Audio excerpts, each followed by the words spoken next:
Hi, my name's Alicia, but most people call me Leash. Today we will be doing a Chapter 1 review for the cleric Temenos.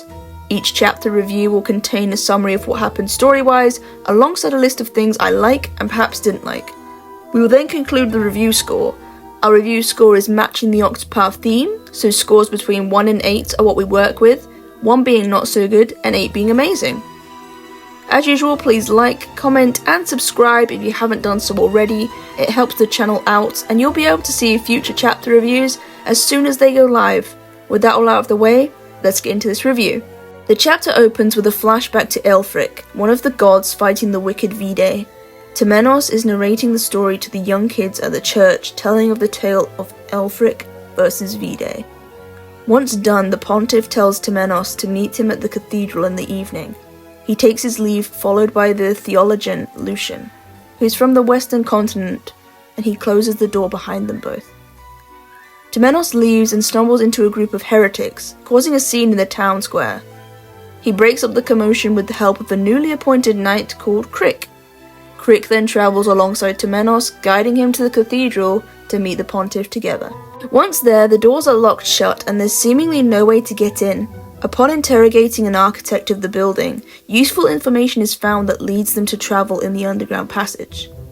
Once inside, they stumble upon the horrifying scene of finding the pontiff dead, his body lying beneath the large cathedral window, which is shattered. They're given no time to grieve as a giant beast arrives on the scene, which forces them into a fight. After defeating the monster, Temenos returns to concentrate on the scene.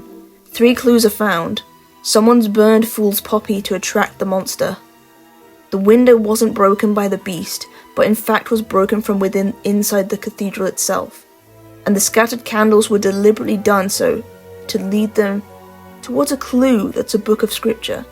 A sacred guard appears and demands that everyone leaves. Temenos and Crick are suspicious of a crime scene and deliberate murder, so they decide to leave and try and figure out the mystery of these events.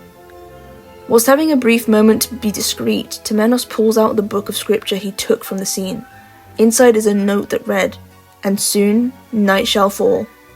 Crick is oddly reassigned a new job in a town far away, and both Crick and Temenos are sad to say their goodbyes so quickly to one another.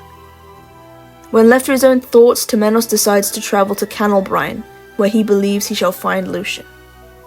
As far as things I like, Temenos' whole vibe as a character was contagious, his personality was lovely, and you instantaneously love him. His sense of humour is perfect, and it makes you chuckle even though it may seem cheesy or cliché.